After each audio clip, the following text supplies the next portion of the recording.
UALR alum Steve Cobb was at the bookstore to get Trojan basketball shirts for him and his wife. This is so exciting. I'm going to go get a shirt. She said, well, get me one too. Thursday's win against Purdue has the whole state of Arkansas talking. I'm proud of the Trojans. I'm excited. This is my alma mater. Now we have something to really be excited about. People are already making plans to cheer on their Little Rock Trojans. Where are we going to be tomorrow? How are we going to get together and watch the game?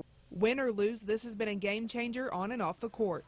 Even if they don't win, it's already wonderful. It's already a boost to this program and to the city. UALR Trojan shirts, one of the most popular items selling at the campus bookstore. From hats to shirts, people were lined up to get their Spirit gear. I'm buying my dad some gear for the Trojans. People I spoke with are predicting a win for the Trojans against Iowa State this Saturday. I think it'll be another really close game. You haven't already bitten your nails off, you're going to. I think it'll be at least 10 points. I give us a win. 60 to 50. Yeah. They're really good. I haven't seen anyone better. Game tip-off 5:10 on TNT. There's going to be plenty of people down here tomorrow watching the game if you want to get in on some of the March Madness. Oh, you can't go anywhere in the country without hearing about the Little Rock Trojans. The 12th-seeded Trojans upset 5th-seeded Purdue, and now they're heading to the round of 32. Little Rock will try to rip off another upset tomorrow night when they face Iowa State at 5:10 on TNT. Senior Josh Higgins was the hero in the Trojans opener, finishing with a team-high 31 points. Higgins will try to keep up with the Cyclones, who dropped 94 points in their first-round win. You know, this is our first time here, and, you know, we just want to make a statement, you know what I mean? And the bottom line is we came here to play, we came here to win, and, you know, that's our goal right now. Those of you that have been to Little Rock, you know it's the capital city of a great state. It's a great place to live. We got a great school, and we've always just thought, you know, why not us? Why can't we have a team that can be in the NCAA tournament every year? And to me, there's no reason we can't. Hey, why not? Be sure to keep it right here on THV11 for full updates on the Trojans. Tonight, we'll hear from the Cyclones on how they feel about the Little Rock Trojans. Plus, tomorrow, we'll have highlights and postgame from the team, not to mention reaction from fans right here in the capital city. Coming up tonight at 11, we'll also have highlights of the UCA Sugar Bears in the opening round of the women's NCAA tournament. Well, the winds are certainly picking up out here in the Crane Kia Weather Garden. We've had a frontal boundary push through, and you can notice the cooler air that's pushing behind that as well. A few showers across the state on this Friday, and we still have that ongoing in sections of southern Arkansas mainly, and that will continue into this evening. We may see a few more of those pop up here in the central Arkansas area before we're all done with this. Cloud cover will stick with us as we head into the overnight hours. A severe thunderstorm watch exists for the bottom tier counties of Arkansas until 8 p.m. And looking at temperatures right now, take a look at Fayetteville dropping quickly right now into the upper 40s. And here in Little Rock, we're at 61, but we will drop off quickly as we head towards sunset. Now, as far as the next few hours go, chances for rain still exist, and those cooler temperatures will be in place as we head towards your weekend. We'll have more on your weekend forecast coming up in just a moment. Meredith, thank you. Police catch the main fugitive from the Paris terror attacks last November in Belgium. Authorities arrested 3 people during a raid in Belgium. It happened in the same neighborhood where 26-year-old Salah Abdeslam grew up. Cameras captured images of police dragging a man in a white hooded sweatshirt into a police car. Abdeslam was shot in the leg during the raid. He'd been on the run since the November 13th Paris attacks. He rented the black Volkswagen in Belgium that was abandoned near the concert hall where most of the victims were killed. The fact that he's been on the run for some time, they'll want to know about his support network, if there are any other operatives at play. Well, today's raid comes after Abdeslam's fingerprints were discovered in a Brussels apartment that police stormed earlier this week. Authorities are still looking for 2 other Paris suspects. France's president is asking Belgium to extradite Abdeslam to be tried in France. But what happens when your competition pays its employees more than you? You might lose some of your best workers. Well, that's exactly what one local sheriff says is happening to his department. THV11's Phil Buck tells us why the salaries don't measure up.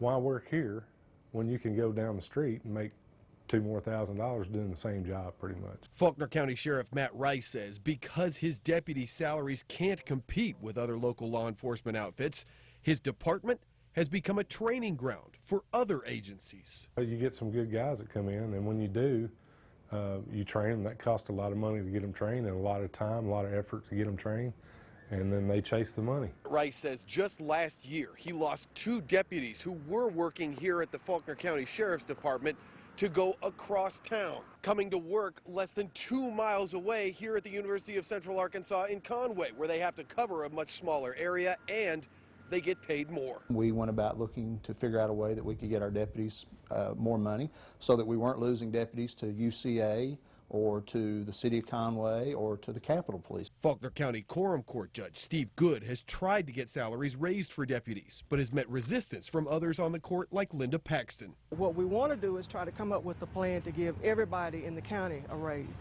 And by giving money just to the Sheriff's Department, you're not doing that. We want to take care of all of our county employees, not just those in the Sheriff's Department, but ultimately when you look at that wage survey, those were the folks that were underpaid. In Conway, Phil Buck, THV11 News. All right, thank you, Phil. And Good mentioned a wage survey done by the county a few years back and says it showed Faulkner County's deputies make less than their counterparts in other similarly sized counties. Well, the Quorum Court approved pay raises for department employees last year, but it wasn't enough for equal pay at other agencies.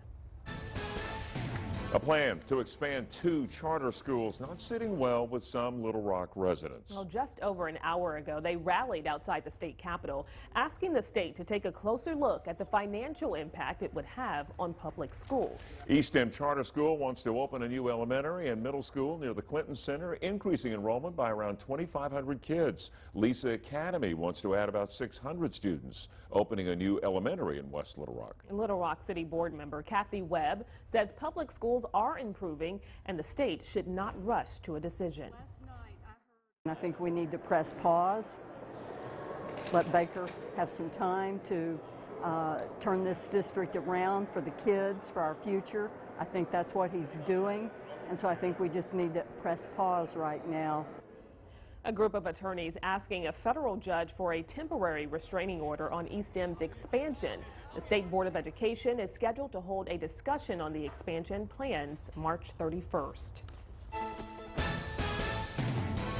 A 13-year-old is at home tonight just 2 weeks after falling 40 feet during a hike at Pettigene. Danielle Barks in critical condition at Arkansas Children's after falling from an overlook while hiking with her mom back on March 6th. She had several broken bones, a cracked skull, and collapsed lung. Barks was released today and got to go home. The teen has $150,000 worth of hospital bills, so a relative set up a GoFundMe page to help with the funds. If you'd like to donate, you can find more information on THV11.com. We now know the identity of the pedestrian killed after being hit not once but twice by 2 separate vehicles earlier this week. 38-year-old James Stephen Dove of Duncan, Oklahoma, was hit by an SUV Tuesday night near Dodge's convenience store off South University. The SUV driver stayed, but police say another vehicle then hit Duncan and kept going.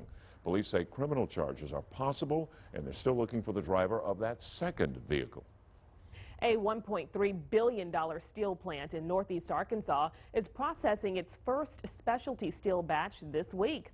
Big River Steel began operating 2 units of its new flex mill as part of a phased opening for its plant. Construction on the plant began in September of 2014 after being opposed by competing steel producer Nucor Corporation. Big River Steel is seeking to hire 425 people.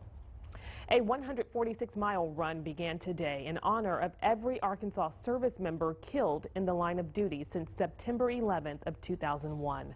The 5th annual Arkansas Run for the Fallen kicked off this morning at 10 o'clock at Ozark City Hall. It will end this Sunday around 3 p.m. at the Arkansas State Capitol. Each mile of the run is dedicated to an Arkansas hero. A cool down on the way ahead of the first official day of spring. Meredith Mitchell has details with your forecast. Plus, more rain possible for states already dealing with the aftermath of flooding. Stay with us. Your local Toyota dealer is a proud sponsor of THV11 Weather. This Corolla's got a sweet sound system and low APR. Nah, I don't live far. It's got tons of room. I do own a broom. This is pretty fun. Yeah? I've been thinking of growing a man bun. During Toyota's One for Everyone sales event, get $1,000 customer cash. Or qualified customers can drive a stylish new 2016